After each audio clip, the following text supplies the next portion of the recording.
we're back with another episode of the Lakers Fast Break podcast. It's Gerald Glassford coming back at you here from Lakers Fast Break, Pop Culture Cosmos, where we cover the latest news and trends in pop culture each and every week, twice a week, wherever you get your podcast, plus also as well inside sports, fantasy football. Hopefully you listen to our shows and episodes this year because one of the hosts, I won't say who, hint, hint, hint, hint, won their league based off the advice that we gave on Inside Sports Fantasy Football. Plus, we'll also be covering the NFL playoffs, so we will be taping new episodes starting this week.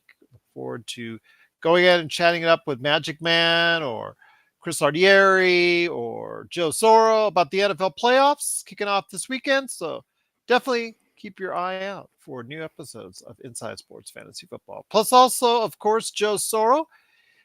I kind of spoke to him earlier today, kind of messaged back and forth because he's got a really sore throat right now. So as you know, if you heard him on yesterday's show, and all those rants certainly didn't help him very much. So hopefully he rests his throat today, maybe for the game tomorrow. We'll find out. But go ahead and check out what he's typing about at LakersBall.com. Plus, give him a hand. Help him out. Magic Man. Supported today at Simblades, Simblades with the Y.com. Also, our good friends, Laker Tom and Jamie Sweet. You know, they're always arguing with each other at LakersBall.com. Of course, Lakerholics.com. Almost got my Lakers mixed up there, but Lakerholics.com. Also, of course, our good friends, Empire Jeff TV, Larry Lakers Dribbling Chit Chat, Lakers in 5, Daniel Berry Sports Highlights, Lakers Corner, the John McCalian channel. Plus, if you like and subscribe to us, or you like and follow us, you'll get the latest notifications on when we go live on the air with the latest Lakers Fast Break podcast. Well, good evening, everyone. It's NBA Observations, something we haven't done for quite a while and quite a spell. Plus, of course, we will always make sure we get a little tidbit of the Lakers in as well. As we speak, the Pelicans are destroying the Warriors in Golden State. The myth of the Chase Center is slowly dissipating away as far as it's concerned, with back-to-back just terrible losses and the team in more disarray than even the Lakers were last week. So looks like the Golden State Warriors regime, as far as the dynasty that they supposedly have had for so many years, looks like it's all but over at this point. But when it comes right down to it, some of the observations that we're having starts off with some big money spent by the Heat and the Clippers. The Miami Heat have signed Erik Spoelstra, as they say, to a $120 million extension. So he is earning some big bucks. And on top of that, the Clippers have just signed Kawhi Leonard to a $150+ million deal himself. So with all that said and done, we'll relate this to the Lakers.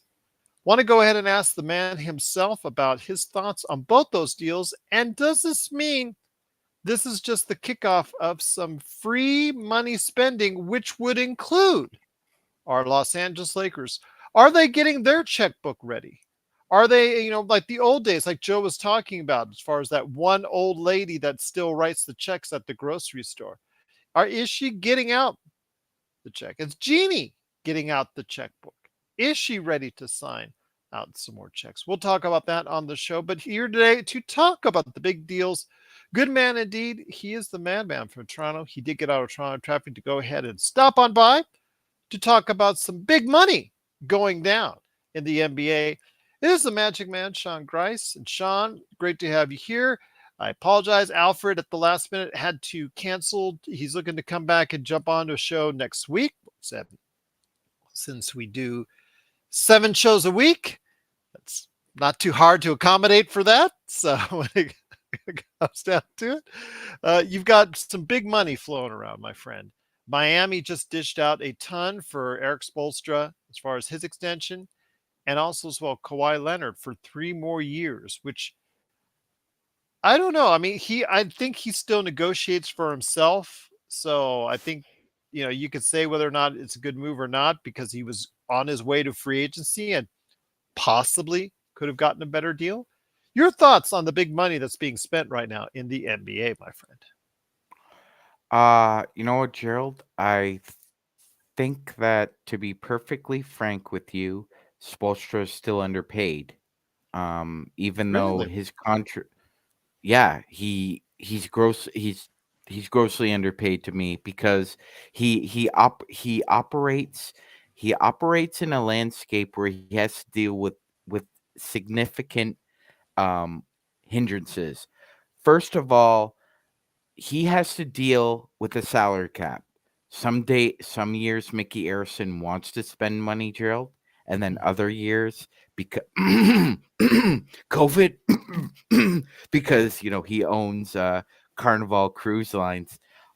There are some years where Mickey Arison's net worth is a lot less than he'd like it to be, and he usually penny pinches, and that The way usually the falls ships go is the way he the way goes, that is he what you're saying. goes. Okay. 100%, man. And I think everybody with half a brain knows this if you just do a little bit of research on the Miami Heat. So Spo has to deal with the cards he's dealt with a lot of the times, Gerald. It's not like a situation perhaps in, Los Angeles with the Lakers and with Ballmer's big pockets, even in Golden State, Phoenix now, a couple of other situations. But for the most part, Spo has to deal with the eh, plays the hand he's dealt, and he's done it very well. In 10 of his 14 seasons, he's won at least 44 games, and he hasn't had some of the best talent during that run. For God's sakes, I believe it was. I'm trying to remember the year, Gerald. He had Josh McRoberts, Mario Chalmers, and I believe it was Udonis Haslam, and he was slipping at that point. And somehow he managed to make sure that that team was top 10 defensively. So, I mean, you you you give Spo uh 15 guys, he will try to make chicken salad out of chicken, you know what. And again, another reason why I think he's underpaid is that he doesn't complain. He's never complained once about the roster, the kind of players the Heat acquire or sign. Um, he he finds a way to have 15 guys and play 15 guys. I mean, for goodness sakes, he's found a way to fit Cole Swider into into a small role. I mean, Cole's not playing a lot, but when he's called upon, I mean, Spo is actually playing him. So to me, Eric Spoelstra, and I'll sing his praises to the heavens as always, Gerald. You know I've done that regardless of what team he coaches for. Spo is, to me, he's a top 5 NBA coach of all time, and if he lives out this contract, Gerald, that would be 24 seasons as Miami Heat head coach, which I believe would only be third, if I'm not mistaken, to Pop, and if I'm not mistaken, I think Auerbach. But Okay. Auerbach's tenure may also be as an executive as well in there. So when you're talking about a coach who's in the same pantheon as Brett Auerbach and Greg Popovich, as far as longevity is concerned, I mean, you have to just tip your cap to him. Yeah, 8 years, 120 million. I do think that is underpaid. Okay. Fair enough. Fair enough indeed. He is a great and outstanding coach. He proved it when he threw up that zone against what Darvin Ham totally outcoached him in that game we saw last week and then earlier in the season as well. Although the Lakers could have stolen that game had they not just tried to give it to Cam Reddish on that three. But need I digress on that? It is, of course, the Lakers fast break. It is the Magic Man Chuck Rice, along with me, Joe Glassford. Thanks so much for watching, listening. It's so funny though when we talk about the kind of passion with and coaching ability that's out there. Before we go ahead and get into Kawhi Leonard and his big deal, I want to ask, How was your day walking the dog the day after the Lakers beat the Toronto Raptors today? You know, Mm. you It mentioned you mentioned that it would be a very pleasant walk if that was the case. well, interestingly enough, Okay. it was a beautiful walk. Okay.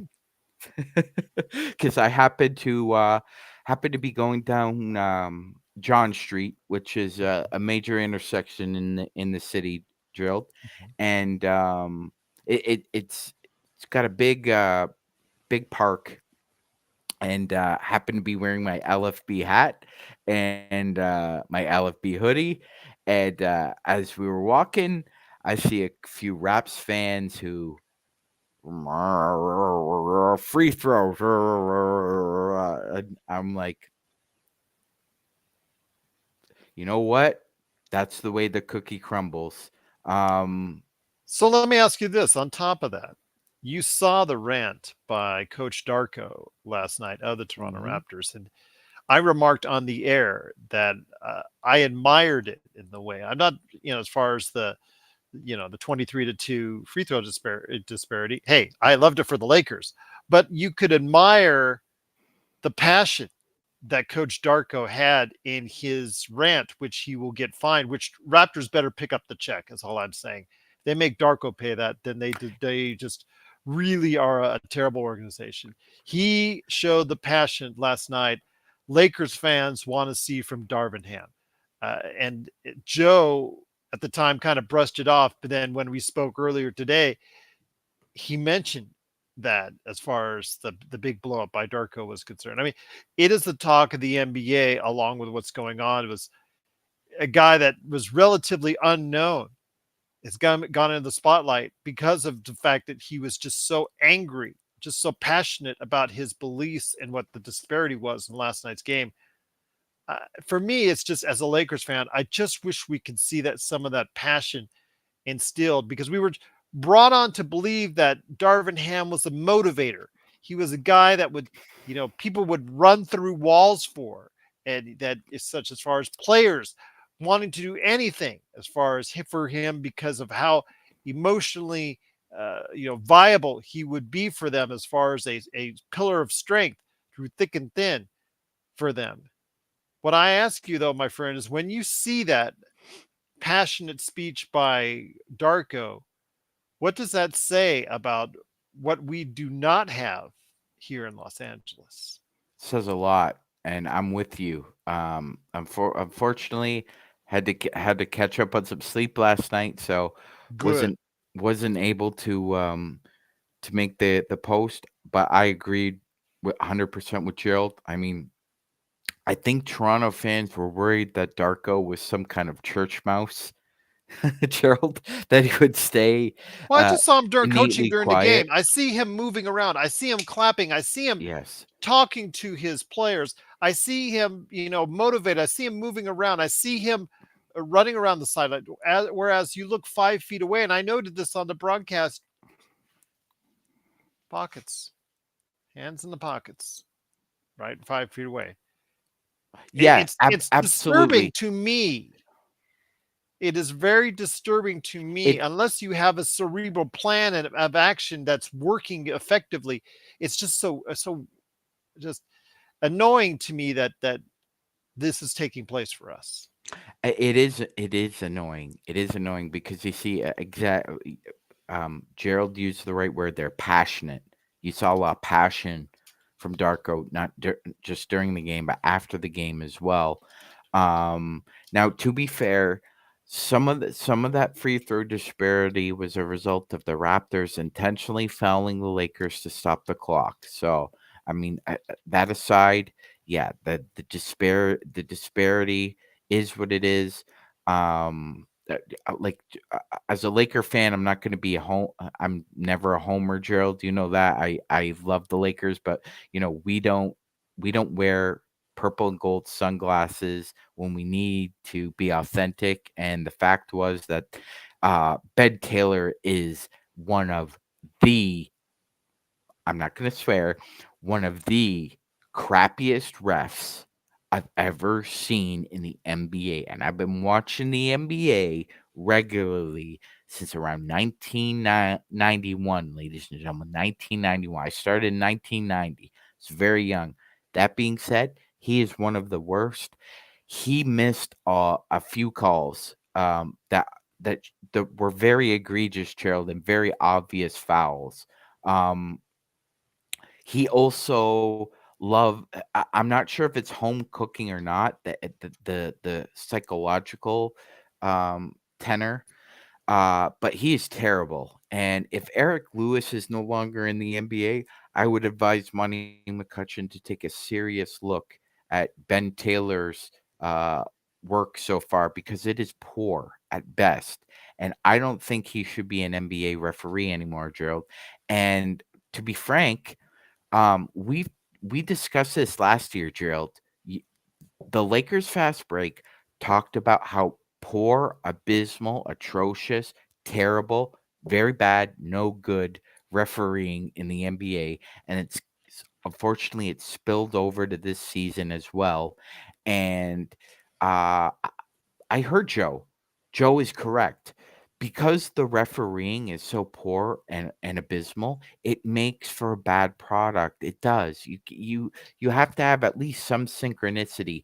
And the very problem we find, Gerald, is that it used to be that referees in the past, and you can attest to this, used to allow coaches to express themselves to them.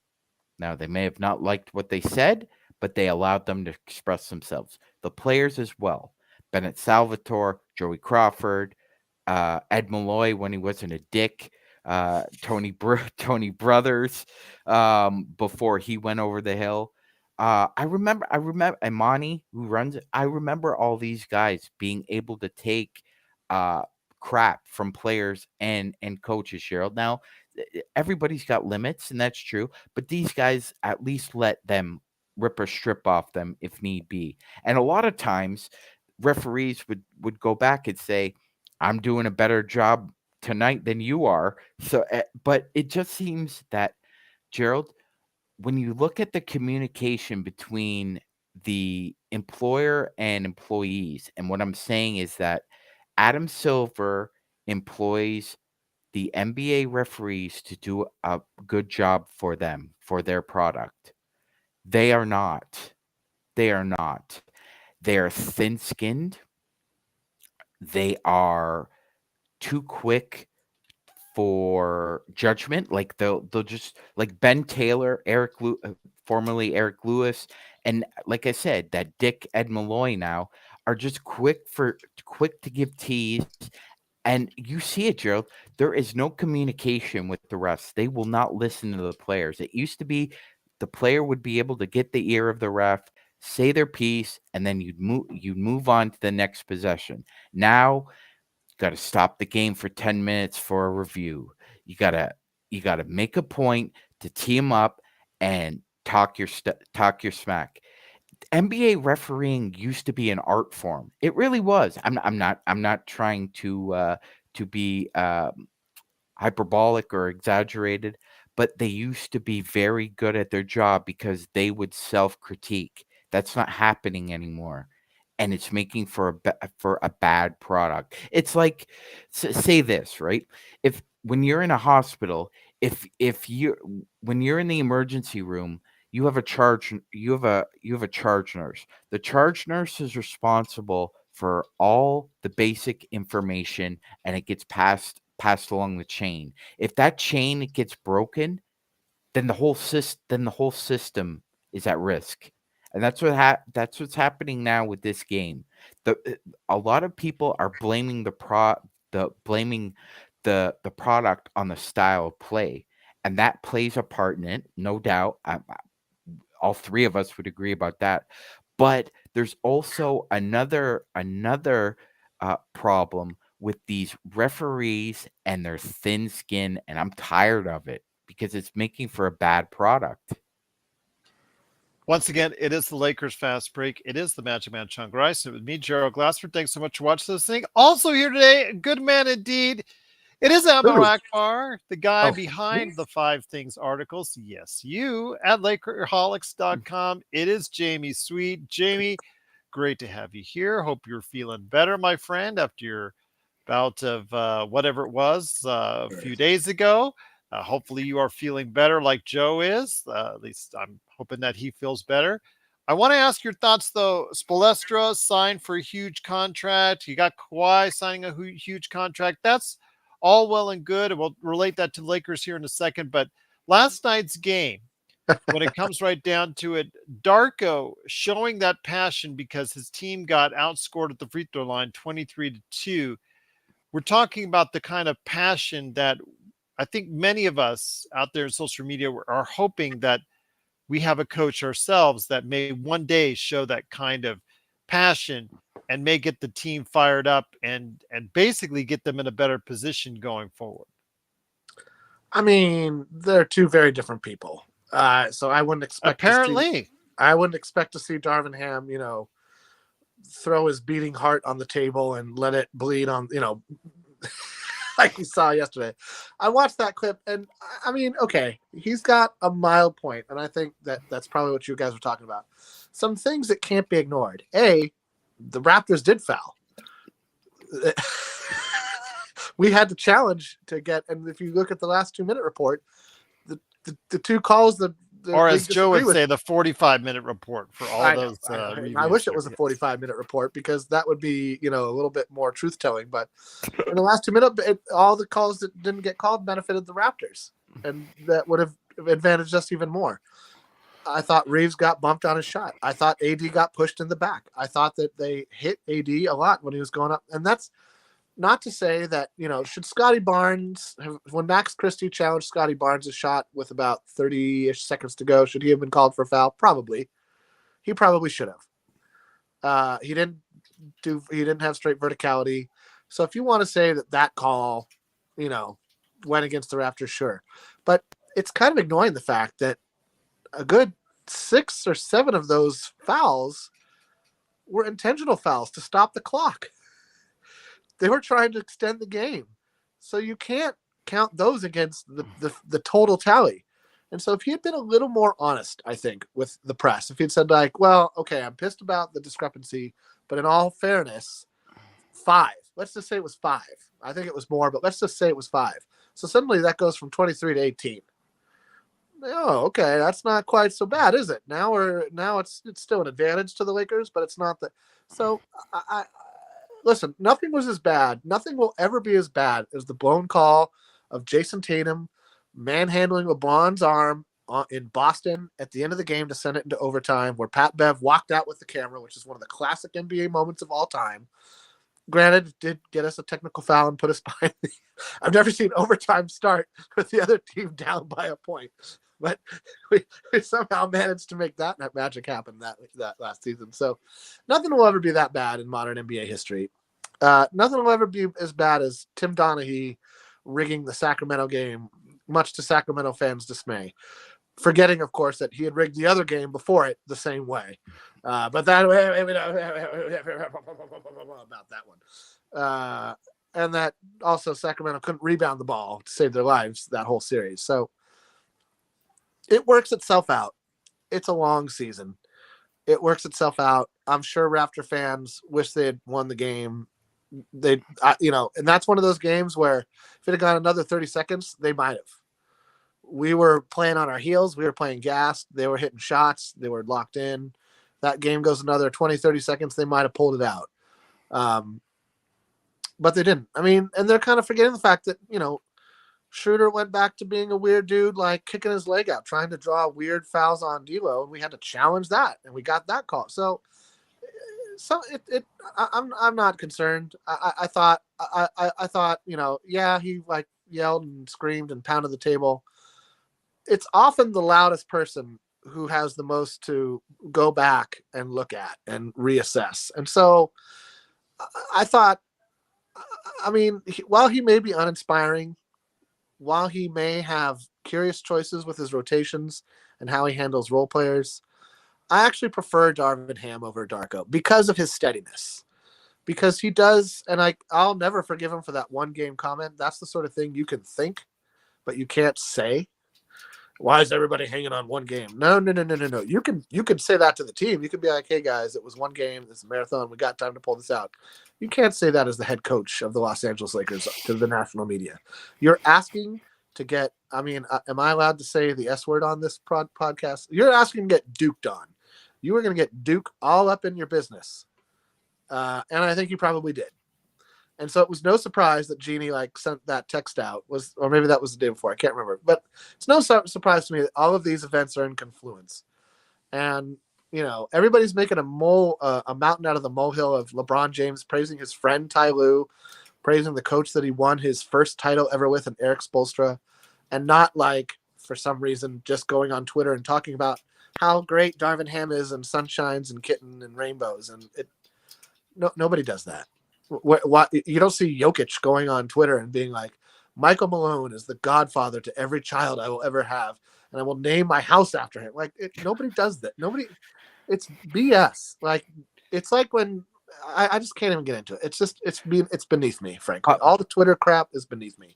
By the way, shout out to the Joker for basically telling that I forget what company it was, that Peyton Watson is going to be with me in the commercial. Yes. That shows true leadership. You could have had Aaron Gordon or Jamal Murray there. He's like, nah, I'm gonna bring the young dude. Yeah. Give him some shine. That shows and real I'm leadership. Sure he got money. Gerald. I'll give him some. Needs some spending money on that rookie contract. You're right, Jamie. He ain't getting he's not making no 30 mil. You got a budget on that rookie contract. You got, and you probably bought mom and dad something, or if you didn't, you're a bad rookie. That's right. Bad rookie. If you didn't buy your parents something. But just to piggyback off what Jamie was saying, Gerald. Yeah, I mean, again, what's Jamie brought up a name that I would love. I would love 5 minutes with this man on the street, and that's Tim Donaghy, a convicted felon. And every time, Gerald, this convicted felon is allowed to get on the bullhorn on some kind of platform, whether it's The Ringer with Bill Simmons, and by the way, Bill, F you for having Tim Donaghy on there.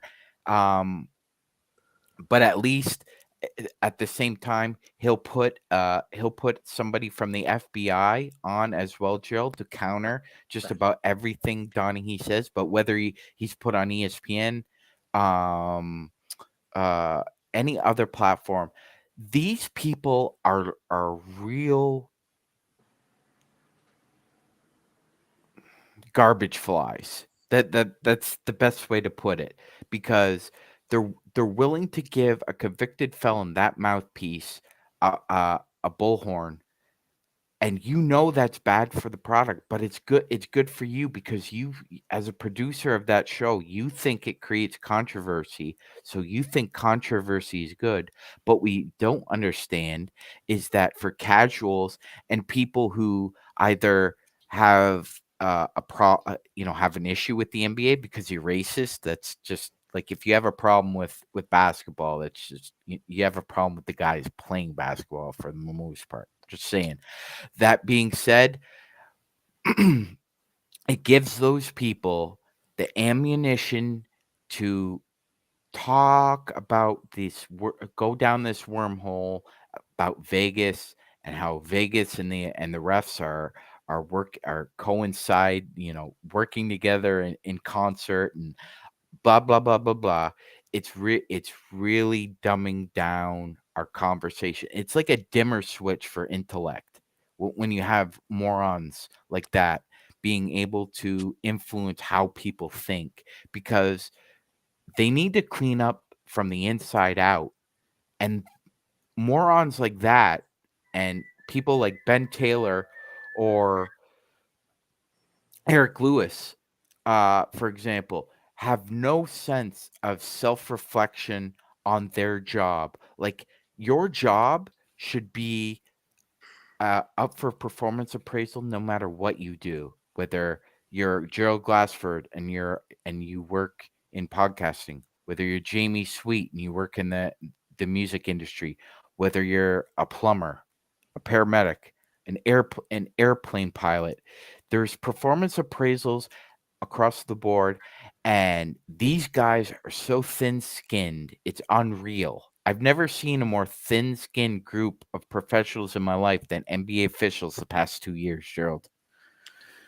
So, with that being said, the other major news today, it comes from the Clipperland, in that they have signed Kawhi Leonard to a 3-year, $152 million extension, which, according to the numbers, they saved $8.5 million because Kawhi didn't make himself available as a free agent and sign for the max. So I don't know if he still negotiates for himself or how that works as far as his agent is concerned, but yeah. Gerald, let me ask you. That's $8 million, man. You're shorting yourself out on. So. Gerald, let me ask you a question. You know when your wife comes home with 4 bags and says, "Honey, I saved so much money." That's how the Clippers are saving money in this scenario. Similar to what Erik Spoelstra's ex-wife is hearing right now about how she fumbled the bag. Yes, in her situation. By the way, that was brilliant, Eric. That was brilliant. Yeah, wait till the settlement's done, then sign the contract. Well, I don't think she can touch that because no, happened. It's post. It's yeah. I don't know what the legal term is. I'll just say habeas corpus because I like that. I like that phrase a lot. I bet you like that one. But let me ask you this though, guys, and I'll start with you, Jamie. When it comes right down to it, the Lakers, would they be spending that kind of money for maybe another year for LeBron here in the not too distant future? Will they try to reach out to extend his contract? Will they go ahead and instead go for that one of those big magical trades for one of those big juicy contracts with attached to a player that they see as a third star on the team? The question I have for you basically is, because they see other teams spending, is their checkbook now a lot more open? I think the Lakers already spent a lot of the money they were going to spend this offseason. I thought when they signed AD to an extension, when they signed Russ and Reeves and Rui to big decent sized contracts for what they've proven they're capable of bringing to an NBA team. I thought those were all player-ish friendly. I won't be surprised if Kawhi Leonard plays 60% of the games that he could out of that contract or less, just based on the nature of his injuries, his caution when it comes to dealing with those injuries, and I think the team's caution as well. And I think that's why he walked away the way he did from San Antonio, because they were like, "You should tough it out," and he was like, "No, I'm not gonna." And then that didn't end very well. But then, Pop stays classy, tells the crowd, Pop keeps it classy. And I think loved Kawhi Leonard and is disappointed how it worked out between him and the medical staff in the front office. But I don't think he, like a lot of, I'm sure Spurs fans do, blames Kawhi for anything or, anything like that. So, I think the Kawhi Leonard contract's as risky as the AD contract is. That it may have come back as a great value, one where you're like, man, that $8 million really is going to help the Clippers on down the line. Honey, I saved so much money. Look at all of the new things I bought. Bought a new arena with it. How about that? Right, but he didn't knock down new toilets. Didn't knock down the Forum, so we'll have to thank Steve for that forever. I love the Forum. I don't know. Kawhi's playing the best. Forum too. They better not. He's playing the best he's played as a Clipper right now, just the way AD's maybe playing the best he's ever played as a Laker right now. And there's just always going to be a question when it comes to their durability. It's just built into the fabric of their narrative now. There's no getting away from it.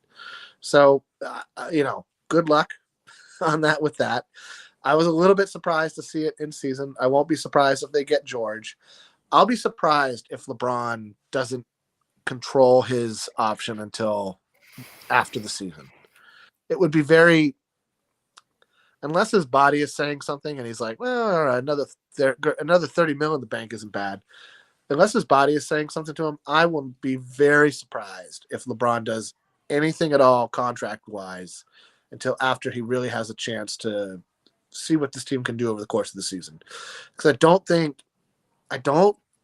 think he wants to burn his last couple of shots at being able to control his destiny.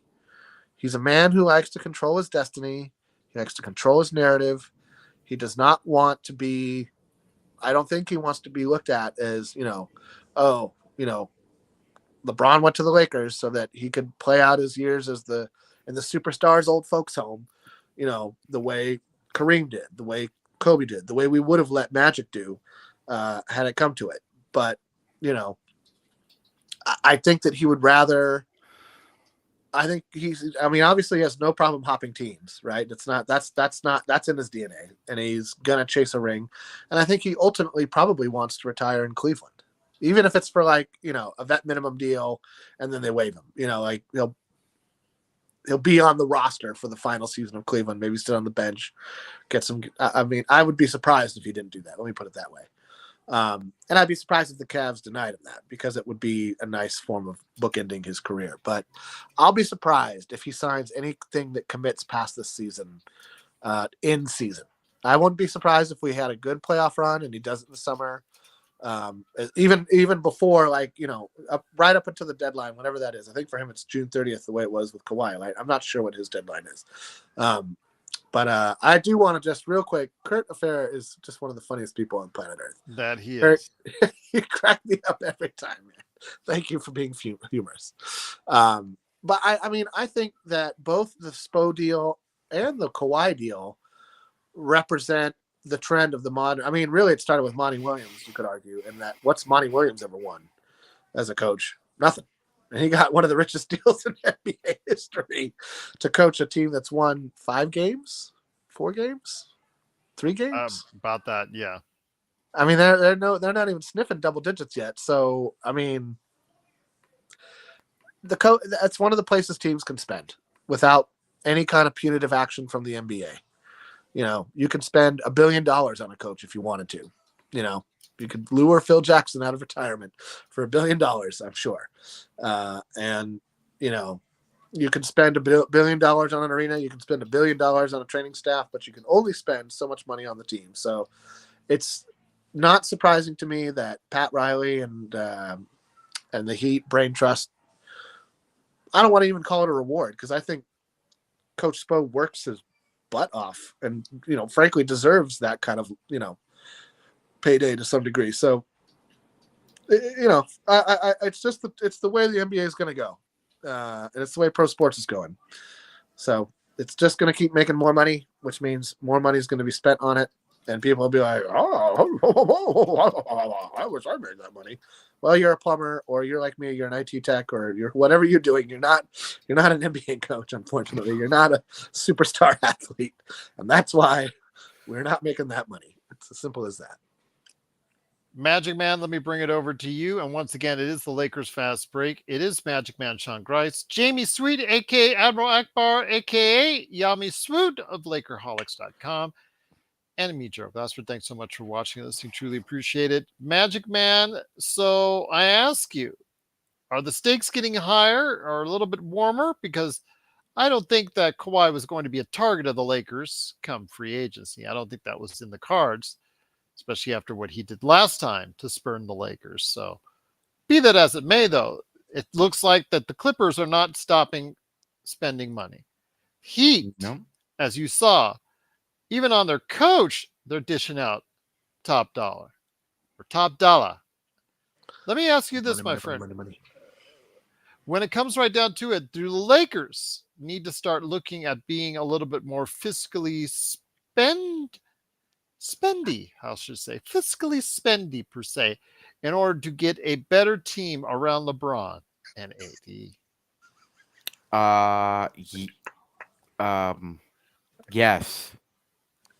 Yes, short answer. I mean, you can't be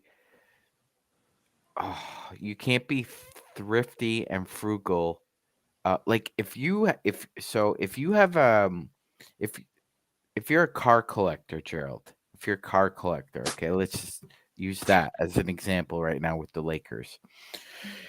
You have, Mercedes-Benz because he's 39 years old, so we can't call him a Lambo or a Porsche anymore. But the Benz is nice, right? SL series, very nice ride. Smooth. Engine's a little quieter, but it's still fierce. You get the most out of Mercedes. Mercedes is classy. You can work with that. Now AD is playing like a Porsche 911 this year. He really is. How many 12 games has he had this year and we've lost? I counted. Inexcusable. So if you have a Porsche and you have a Mercedes, why the hell would you go thrifty and frugal? And yeah, you know what? I'm gonna add they don't even make it anymore, but I'm gonna add a Chevy Cavalier, or I'm gonna add a Lada, and then I'm going to get a Jeep that that has no transmission. Jared Vanderbilt. um you're That's the thing is, though, when you spend they're that money, investing. Magic, you Yeah, must be wise about your how you spend asset it. allocation, Gerald, and your resource allocation have to be in sync, like together. There has to be synchronicity there, and there's not, because they'll spend money the right way. And one, and Gerald has talked about this as well. They spend you think they're spending the right money and investing it wisely in some areas, but then in other areas, you're like, what? What why are you being frugal and thrifty here? Because it's been pretty clear and cut what makes a successful LeBron James, Anthony Davis led team. Strong defense, and have a few shooters ready to go in the chamber. Who's the best shooter right now on the Lakers, Gerald? Who's the best shooter? Yeah, just don't think about it. Just say it. I'm gonna have to say LeBron James right now technically is the best shooter on the team with That's regards to not 3-point good. percentage. That's not No, good. that is not good. Anytime he's won a championship, he hasn't been the best shooter. He Yeah. hasn't been the best Mr. shooter. 40%, Torian Prince is not 40% yet. No. Austin Reeves and D'Angelo No. Reeves, which were right around 39.5%, both are not even close to that right now. And then you've got Rui Hashimura, who started out great. He, because of his injuries, stop, start. He's not been able to find a consistent rhythm. And same thing for Christian Wood. We talked about on last night's show as well. Yeah, exactly. LeBron can't be your best shooter. And the issue is that twofold. LeBron sacrificed driving, Gerald, significantly. I mean, we talked about it, and I'll just illustrate it again. LeBron James has reduced his drives to the rim by 130%. Used to be 200, but he's had to take it upon himself to drive a little bit more over the past month or so, because there is nobody outside of him who can do it. Like, we're terrible. We're a terrible drive team. We unless it's alley oops or back cuts or some form of offensive rebounding, there is no rim attack for our offense. There just isn't. So add to that the fact that you have a LeBron James on your team who can't do what he was best at doing anymore, and he's had to reduce that, but yet he still found a way to be as efficient as he has been in the past. Yet you didn't find the requisite replacements for that. So you're a poor shooting team and you're a poor driving team. That does not work in the NBA. It just doesn't. And this is what we're sick and tired of. Rob, when it comes to roster construction, I'm gonna say it. Rob Pelinka, you're an idiot too. Like, as much as Darvin Ham can be an idiot on the court with the personnel, you two decided that those guys were what you're going to roll out with. Well, I just want to mention that Torian Prince, he's almost at 40%. He's 39.3, as pointed out by Lakers in 5. But LeBron James is the leader still in the clubhouse at 39.7%. So just to give you an idea of whatnot. Just a good day for Torian Prince, and he'll be back over 40%. Or a couple good games. How about that? Well, despite that, look, LeBron was a driver in Miami. He was a driver. Mm-hmm. Him and D Wade were Mack trucks, bullet trains when it came to getting to the rim. Fair enough. 10 years later, he is not 29 years old. He's not 30. He's not 31. He's 39. When he went to Cleveland, he reduced his driving. However, who did he have in Cleveland who could drive to the basket, Joe? One Kyrie Irving. Mm-hmm. And you also had an adept three-point shooter in Kevin Love. Efficiency, ladies and gentlemen. Learn to work around your strengths and try and build around your flaws.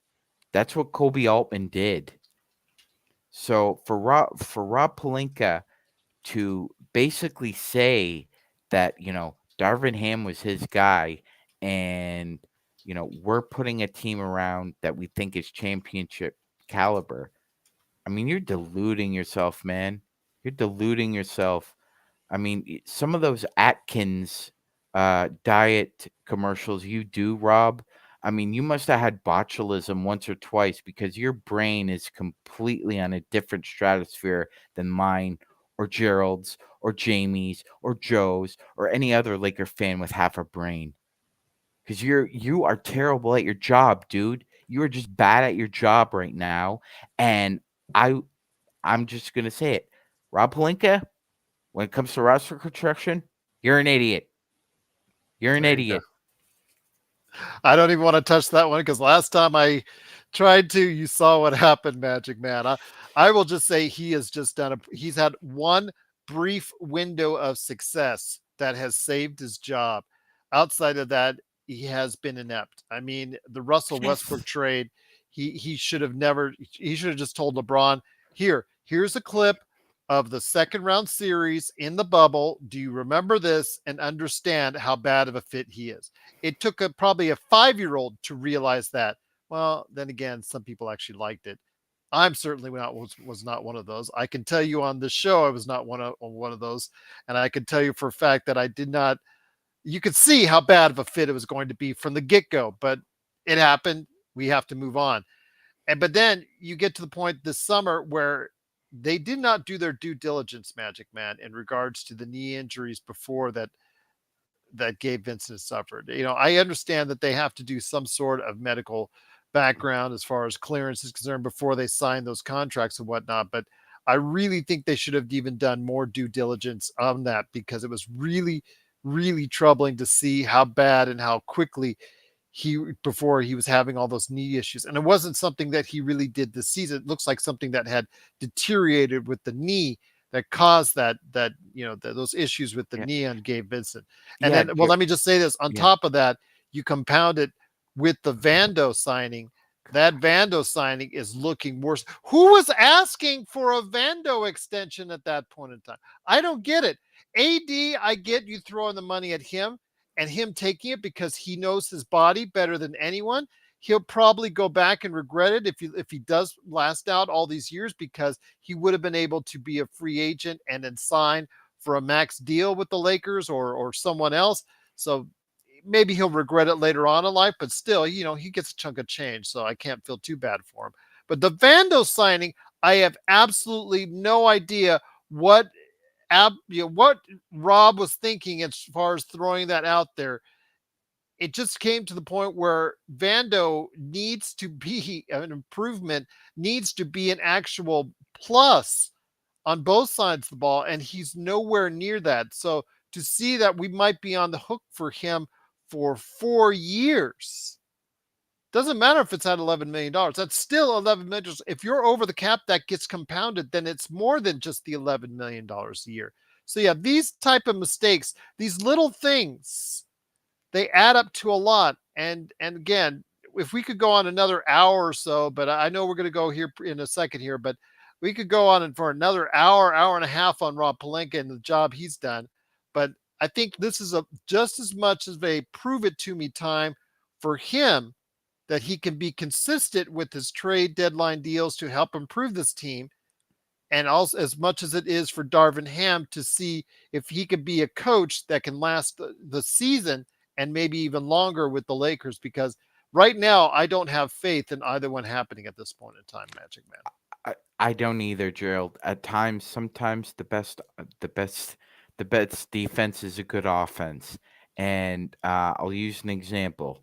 So in defensive driving, if you're for some reason, if there's inclement weather or what have you, uh, act of God, Gerald, if you're driving on the shoulder, if you end up on the shoulder, any any competent driving instructor or driver in general will tell you that sometimes the opposites apply. So when you're driving on the shoulder, you'd speed up, you accelerate, you don't slow down.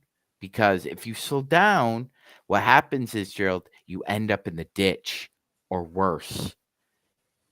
You need to keep the car steady. And sometimes that means being aggressive. Now, oftentimes, some people just out of sheer instinct don't do that. They'll pump the brakes. Bad decision. Bad decision that ends badly, especially in that scenario. And that's what I feel that Palinka and Genie Boss are doing right now. Being on the shoulder, you need to accelerate. You don't need to pump the brakes. They're pumping the brakes. It's a mistake. You're compound like Gerald said, you're compounding your mistakes here. And I agree, Gerald. It's time for nut up or shut up. This is nut up or shut up time for Palinka and the roster he's put together. Well said, my friend. Great to have you back in the fold. It is the Magic Man, Sean Grice.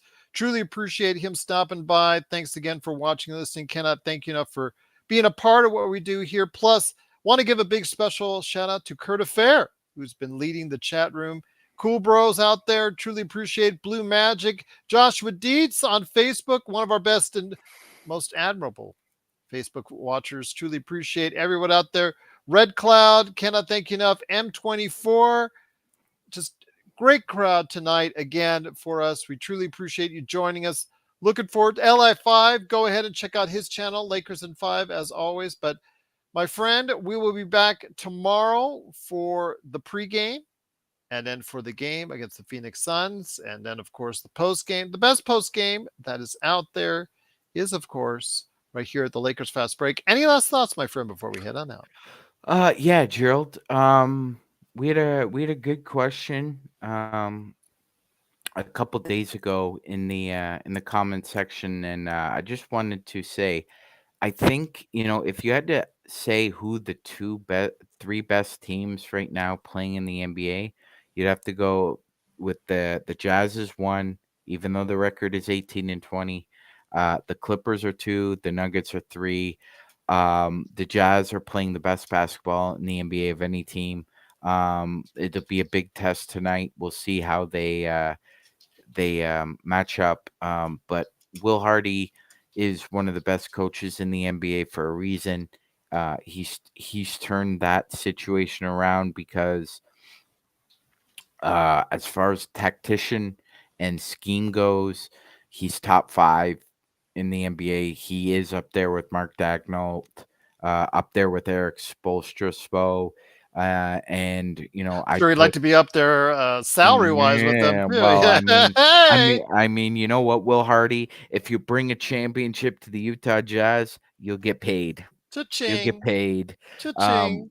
Because Spo's been to 6 finals. Will Hardy needs a little bit more. Didn't stop Monty Williams. Yeah. Oh, yeah. We'll Well, get you started on that one. That'll be another um, hour show in and of oh my itself. God. Stark contrast in not only style but substance as well, Gerald, between Monty Williams and Erik Spoelstra. My goodness. the Pistons are just an unmitigated disaster. I mean, there have been some really crap hole basketball teams that I've seen over the course of my viewing and NBA, but that this team is worse than that Philly team Yeah, that the Sam tried to. Hinkie team. I knew you were Yeah, going to say that. that Yeah. they're worse.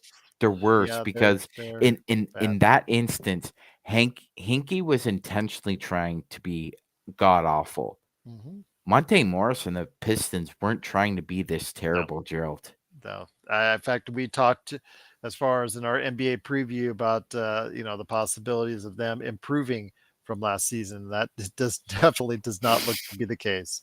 Not at But once all. again, it is NBA observations here on the Lakers Fast Break. Please join us tomorrow just before the 7 o'clock start time for the Phoenix Suns and Los Angeles Lakers. It is a key Western Conference showdown. The Phoenix Suns are 19-18, the Lakers 19-19. With the win, the Lakers will hop over the Phoenix Suns. Now, would they sweep? That's the last time we see Phoenix? Would they sweep the Phoenix Suns with a If win? I'm not mistaken, Gerald, I think that the Lakers One and more Suns time? play one more time. Oh, Yeah. they play one more time. Okay. Well, let's get the win.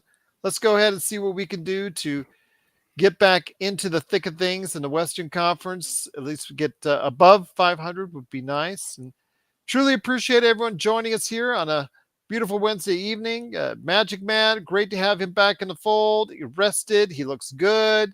He looks sharp. Ready. Got the rocking the LFB hat. Everything is all right. Isabel, great to have you here. Thanks so much for joining us. Truly appreciate you watching. Catch us every now and then or every day. Go ahead and check us out anytime you want.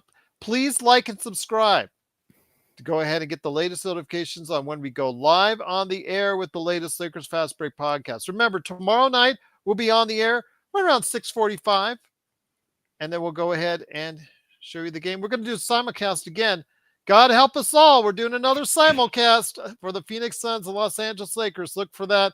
And of course, the best post game that's around is always right here at the Lakers Fast Break Podcast.